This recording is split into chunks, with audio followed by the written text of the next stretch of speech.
बिस्मिल्लाहिर्रहमानिर्रहीम अस्सलाम वालेकुम। My name is Mohammad Ikhlas Shahid और आज के लेक्चर का बाकायदा आगाज़ करते हैं sir. PRC 3 principles of economics lecture number 2 है हमारा। प्रीवियस लेक्चर में हमने डिमांड को डिस्कस किया था, उसके बाद हमने लॉ ऑफ डिमांड को डिस्कस किया, उसकी कुछ अजम्पशंस, उसके कुछ एडवांटेजेस, लिमिटेशंस वगैरह हमने ये सारी चीज़ें देखी थी और उसके बाद हमने movement in demand curve and shift in demand curve क्या होती है उसको भी हमने थोड़ा सा देखा था।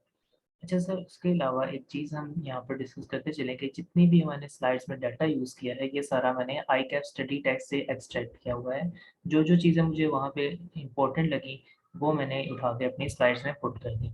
अब बाकी रिमेनिंग पोर्शन जो है, जो कि सिर्फ एक्सप्लेनेशन है, जो कि मैं ऑलरेडी आपको अपने लेक्चर्स के ज़रिए कर रहा हूँ एक्सप्लेन। तो अगर आपका ये डाउट है कि हम वो जो आईकैप स्टडी टेक्स्ट है, उसको फॉलो नहीं कर रहे, तो इंशाल्लाह जब हमारा लेक्चर कंप्लीट हो जाएगा, जब हमारा चैप्टर कंप्लीट हो जाएगा, ये चैप्टर नंबर 2, तो इसके बाद हम पीडीएफ खोलेंगे आईकैप स्टडी टेक्स्ट की और उसको हम लाइन टू लाइन एक्सप्लेन करेंगे और आप देखेंगे कि उसमें वही सब कुछ था जो हम ऑलरेडी पढ़ के आ चुके हैं। तो जब हम एक बार कंप्लीट चैप्टर को पढ़ लेंगे, उसके बाद हम आईकैप स्टडी टेक्स्ट पर जाएँगे, तो हमारे लिए काफ़ी आसान हो जाएगा चीज़ों को समझना और चीज़ों को लेकर चलना।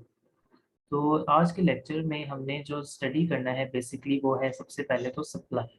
सर सप्लाई क्या होती है इसको हमने देखना है। हमें पता है कि 4 इकोनॉमिक एजेंट्स हमने पढ़े थे पहले लेक्चर में, जिनमें सबसे पहले था कंज्यूमर, ठीक है? उसके बाद था हमारे पास प्रोड्यूसर जिसको हम फर्म भी कहते हैं। तो सर फर्म क्या करती है? सप्लाई करती है और कंज्यूमर क्या करता है? वो डिमांड करता है। तो फर्म जो सप्लाई करती है, वो सप्लाई होती क्या है? हम अब उसको स्टडी करने वाले हैं। सर सप्लाई में वो बता रहा है कि ये अमाउंट है किसी भी प्रोडक्ट या सर्विसेज की जो कि ऑफर की जा रही है सेल के लिए। यहाँ पे बहुत ज़रूरी है ये समझना कि वो जो सप्लायर है, जो हमारे पास प्रोड्यूसर है, उसकी ऑफर करना बहुत ज़रूरी है। अगर तो एक बंदे ने प्रोड्यूस करके रखी हुई है बहुत सारी चीज़ें, फॉर एग्जांपल लैपटॉप के 100 यूनिट्स एक बंदे ने प्रोड्यूस करके अपने पास रखे हुए हैं, लेकिन उसने उनको अभी तक ऑफर नहीं किया सेल के लिए, उसने अभी उनको मेड अवेलेबल नहीं किया सेल के लिए, तो उसको हम सप्लाई नहीं कंसिडर करेंगे। जब तक उसने ऑफ़र नहीं की कि आप ये मेरे से परचेज़ करें, मैं इनको सेल कर रहा हूँ, उस टाइम तक हम उसको सप्लाई नहीं मानेंगे। At a given moment at a given price, ठीक है? वो किसी ख़ास प्राइस पर वो आपको ऑफ़र करेगा कि आप ये चीज़ मेरे से खरीद लें, मैं इसको सेल करने के लिए तैयार हूँ। तो उसके बाद सप्लाई शेड्यूल और सप्लाई कर्व। सप्लाई कर्व क्या होता है? बेसिकली जिस तरीके से हमने डिमांड कर्व पढ़ा था प्रीवियस लेक्चर में, उसी तरीके से एक सप्लाई कर्व होता है। जैसे कि डिमांड कर्व हमें रिलेशनशिप बता रहा था प्राइस और क्वांटिटी डिमांडेड के दरमियान, इसी तरीके से सप्लाई कर्व भी हमें एक रिलेशनशिप बताता है प्राइस और क्वांटिटी सप्लाइड के दरमियान। अब वो क्या रिलेशनशिप है उसको हमने आगे पढ़ना है लॉ ऑफ सप्लाई के अंदर।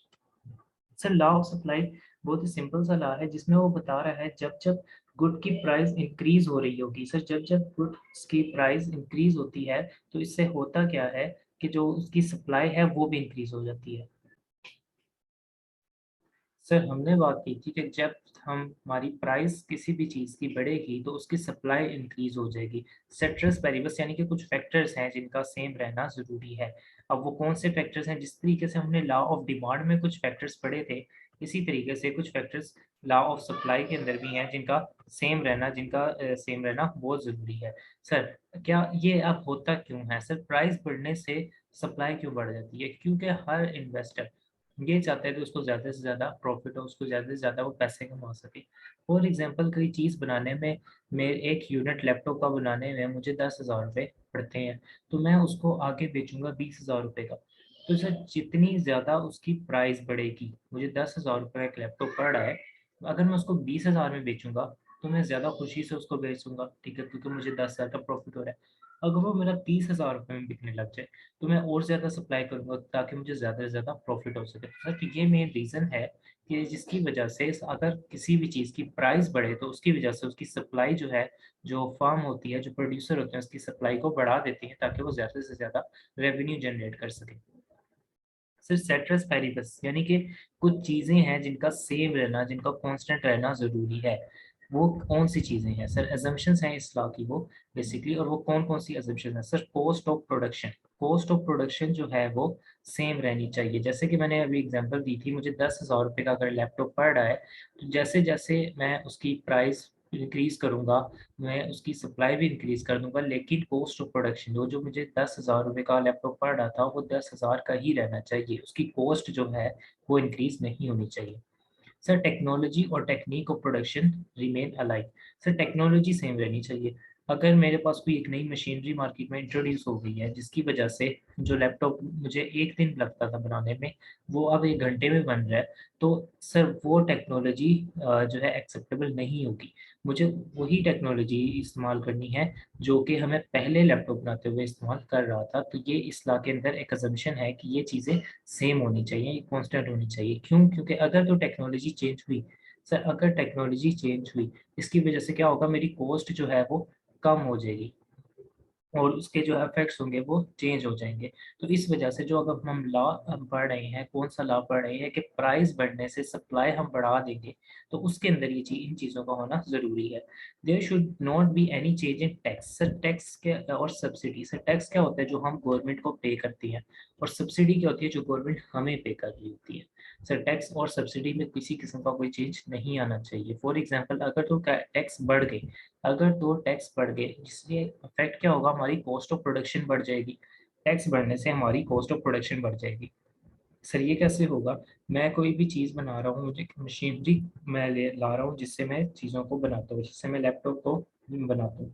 तो अब अगर उस मशीनरी के ऊपर टैक्स ज़्यादा हो गया, तो इससे होगा कि अल्टीमेटली मेरी कॉस्ट ऑफ प्रोडक्शन इंक्रीज़ हो जाएगी। जब मेरी कॉस्ट ऑफ प्रोडक्शन इंक्रीज़ होगी, तो उससे फ़र्क ये पड़ेगा कि जब मैं जितनी भी प्राइस बढ़ाऊँगा, तो सबसे पहले तो मुझे अपनी कॉस्ट को कंपनसेट करना है। अगर पहले मेरी कॉस्ट थी ₹10,000 पर लैपटॉप, तो अब मेरी कॉस्ट हो जाएगी ₹15,000 पर लैपटॉप। तो जब प्राइस बढ़ाऊँगा, तो पहले तो मुझे उस कॉस्ट को कंपनसेट करना है, जो 5,000 एडिशनल कॉस्ट मुझे पे करना पड़ी है टैक्स की वजह से। तो सर ये चीज़ है कि जो टैक्स मैं पहले दे रहा था, वही टैक्स मैं अब दूँगा।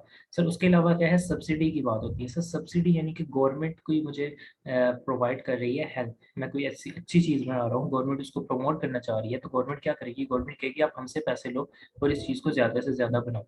तो सर इस केस में क्या होगा, मेरी कॉस्ट कम हो जाएगी। जैसे कि अगर मुझे 10,000 का लैपटॉप मैं बना रहा हूँ, मुझे सब्सिडी मिल गई 5,000 की, तो अब मेरी कॉस्ट कितनी बन गई? 5,000 सिर्फ। तो अब अगर पहले मैं ₹5,000 बना रहा था और उसको 20,000 में बेचने पर मुझे 15,000 प्रॉफ़िट हो रहा था। लेकिन अब अगर सब्सिडी गवर्नमेंट ने ख़त्म कर दी, तो अब क्या होगा, मुझे 10,000 कॉस्ट पड़ रही होगी। तो अब मैं अगर 20,000 का उसको बेचता हूँ, तो मुझे जो प्रॉफ़िट है वो कम हो जाएगा। तो इसलिए जो है हमें इन चीज़ों का भी सेम रहना ज़रूरी है।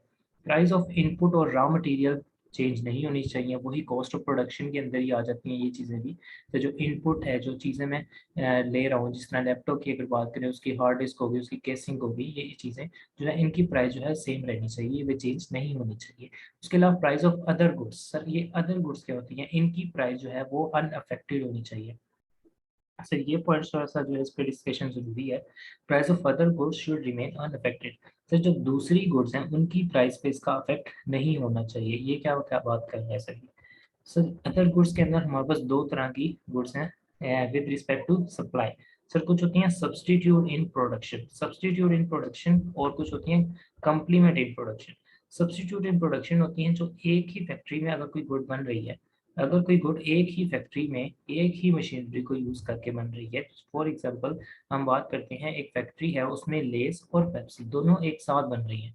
ठीक है, तो एक ही मशीनरी को यूज़ करके बन रही हैं तो ये दोनों अलग-अलग गुड्स, लेकिन वो सेम मशीनरी को यूज़ करके बन रही हैं।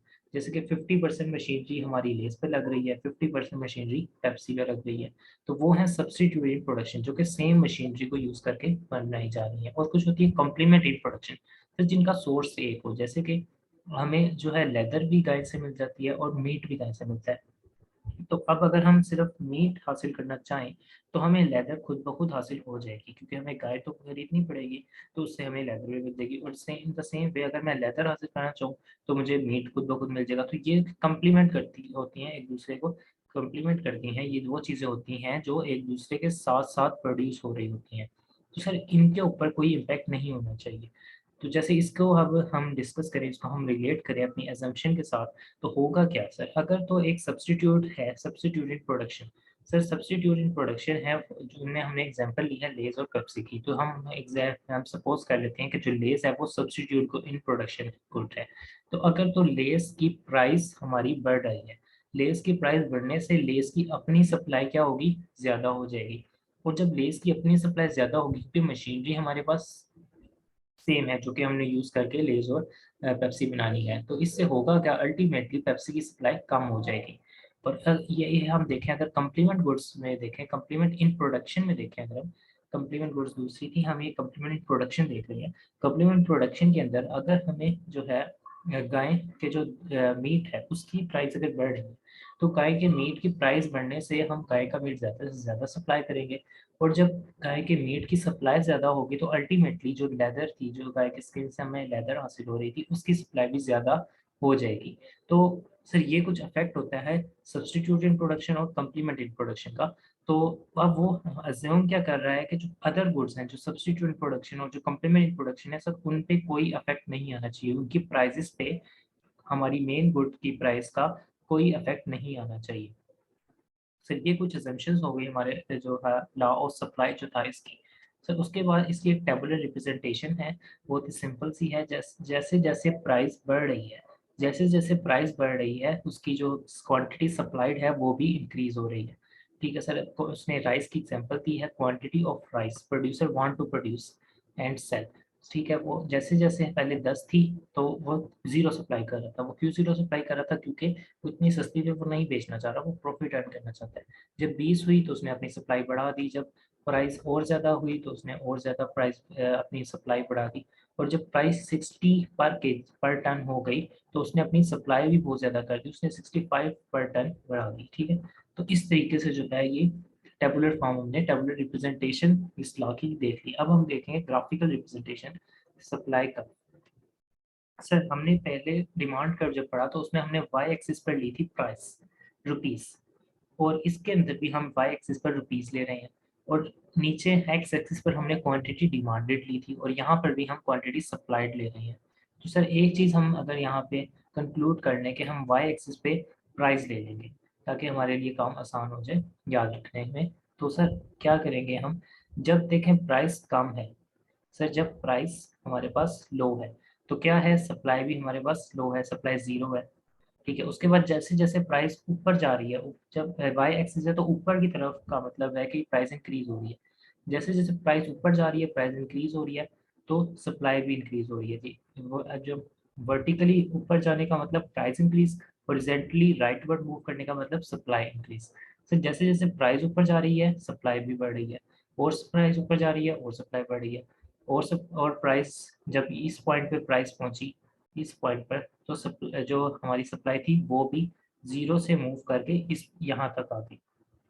सिमिलरली जब प्राइस इस पॉइंट पर आ गई तो हमारी सप्लाई जो थी वो इस पॉइंट पर पहुँच गई।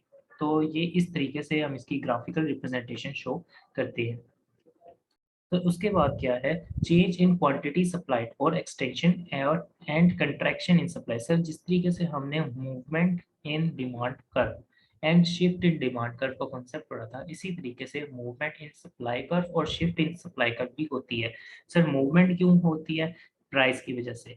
प्राइस की वजह से, प्राइस में चेंज की वजह से जो सप्लाई में चेंज होता है उसको हम कहते हैं मूवमेंट इन सप्लाई कर्व। और जो नॉन प्राइस फैक्टर्स की वजह से चेंज होता है, नॉन प्राइस फैक्टर्स कौन से होते हैं सर, हमने ऑलरेडी डिस्कस कर चुके हैं, वो ये होती हैं, रिसोर्स कॉस्ट या फिर इनपुट प्राइस जो होती है वो नॉन प्राइस फैक्टर है।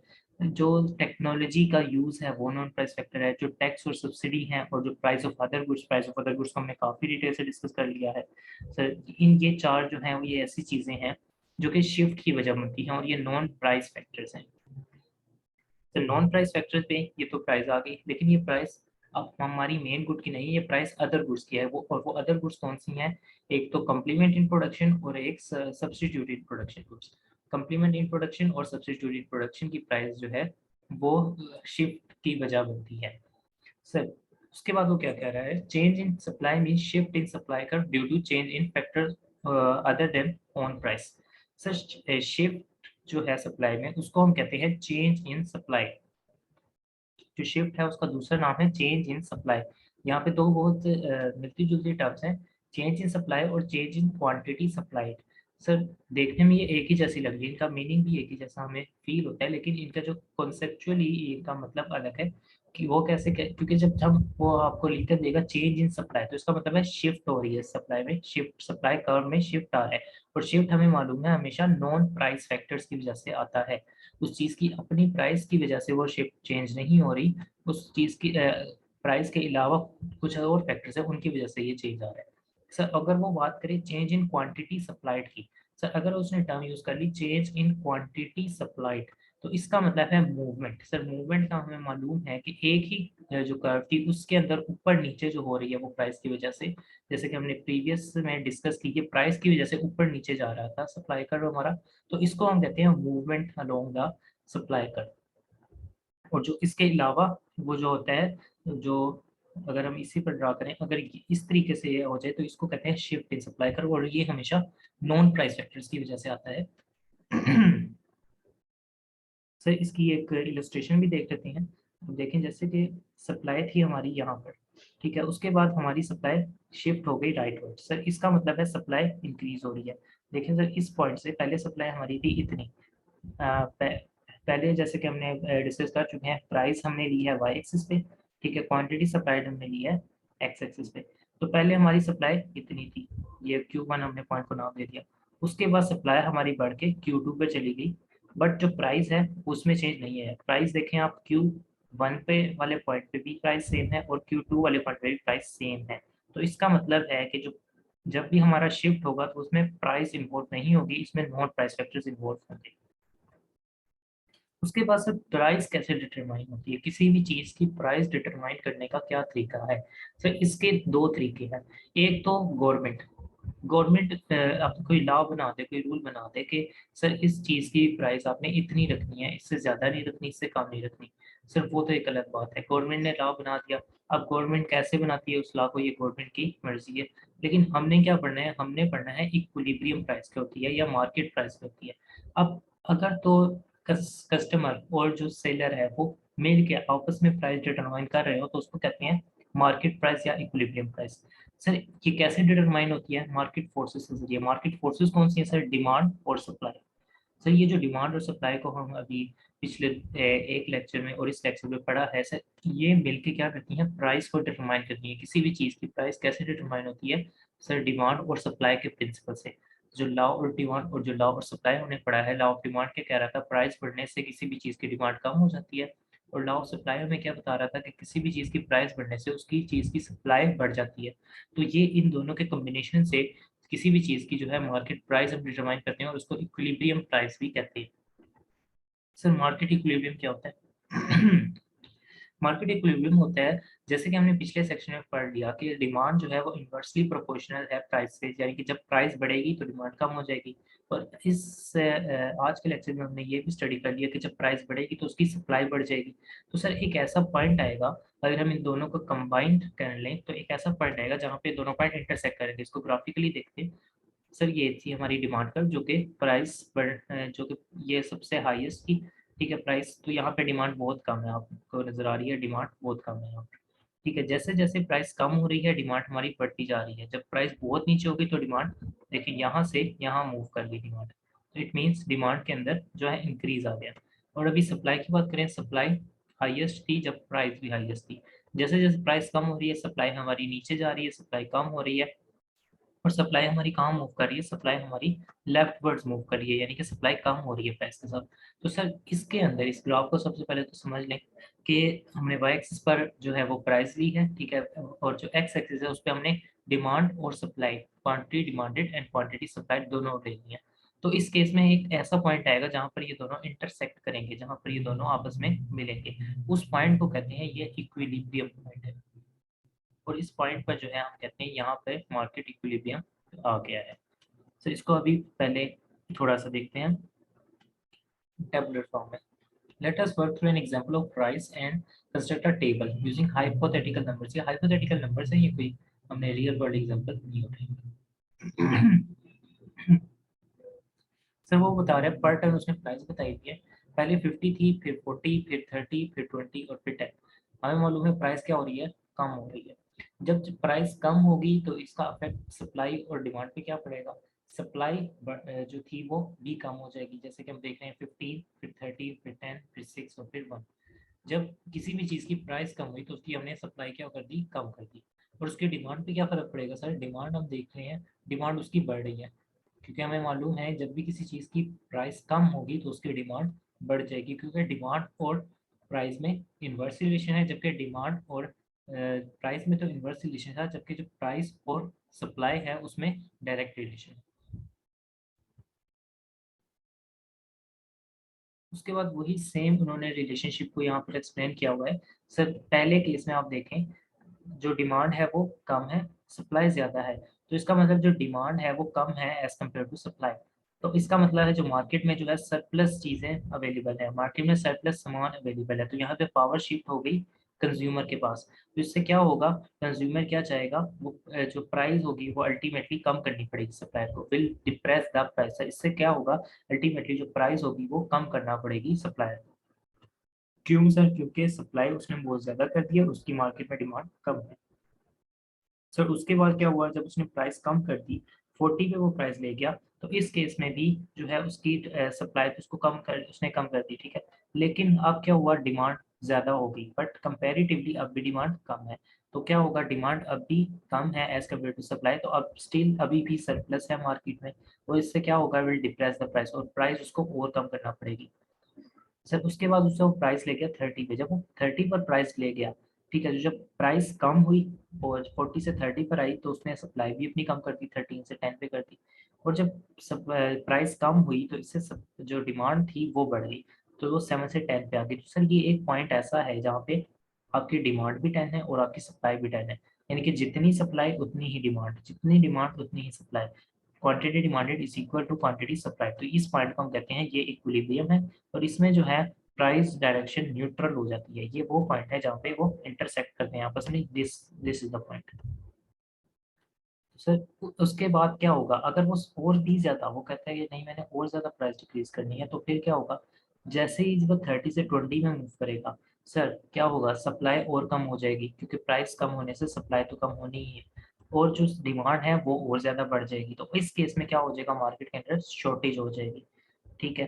मार्केट के अंदर इस केस में हो जाएगी शॉर्टेज, और शॉर्टेज जब होगी तो जो पावर चली जाएगी आपकी प्रोड्यूसर के पास, और उससे होगा क्या कि इंक्रीज हो जाएगी price, will drag the price up, price जो है वो बढ़ जाएगी।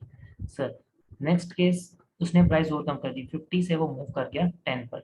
जब प्राइस और कम हुई तो उससे क्या किया, सप्लाई भी और कम कर दी, अब सिर्फ वो 1 टन जो है सप्लाई कर रहा है, जबकि जो डिमांड है वो और भी ज़्यादा होगी, क्योंकि जब प्राइस कम हुई तो लोगों के पास इनकम इतनी ज़्यादा हो गई, सफिशिएंट हो गई कि वो और चीज़ों को परचेज़ कर सके, जिसकी वजह से भी डिमांड बढ़ गई।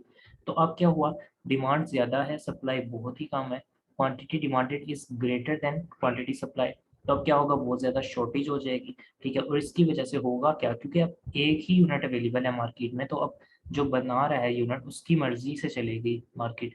वो कहेगा कि मुझे इतने ज़्यादा पैसे चाहिए, क्योंकि कंज्यूमर्स बहुत ज़्यादा हैं, डिमांड 19 लोग डिमांड कर रहे हैं फॉर एग्जांपल हम देखेंगे, तो और सिर्फ एक जो है हमारे पास चीज़ अवेलेबल है, तो अब मर्ज़ी किसकी चलेगी, जो प्रोड्यूसर है उसकी। और प्रोड्यूसर क्या चाहेगा, ज़्यादा से ज़्यादा प्राइस बढ़ सके, तो इससे होगा क्या, प्राइस जो होगी अप हो जाएगी, will drag the price up.